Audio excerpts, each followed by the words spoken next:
आप सभी का स्वागत है आज के इस वीडियो के अंदर। चैनल पर नए हो तो चैनल को सब्सक्राइब ज़रूर करें। आज का जो वीडियो है वो है प्राकृत संख्या, नेचुरल नंबर। क्या होती है प्राकृत संख्या? देखो, गिनती जो आती है 1 2 3 4 5 6 7, वो सारी की सारी क्या होती है? आपके प्राकृत संख्या होती है। अब गिनती कहाँ से शुरू होती है? 1 से शुरू होती है और कभी ख़त्म होती है? ख़त्म होती नहीं है। 1 लाख के बाद 2 लाख, 2 लाख के बाद 3 लाख, फिर ऐसे चलती रहती है।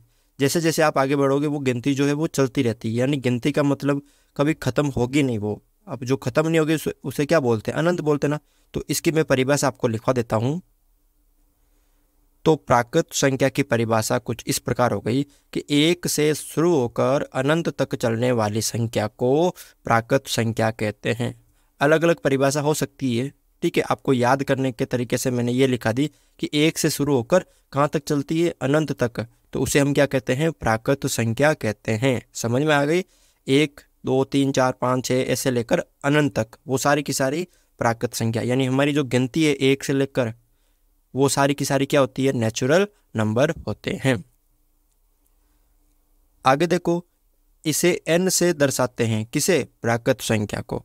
प्राकृत संख्या को n से प्रदर्शित करते हैं या इसे n से दर्शाते हैं। n का मतलब नेचुरल नंबर हो गया, ठीक है। सबसे छोटी प्राकृत संख्या 1 है।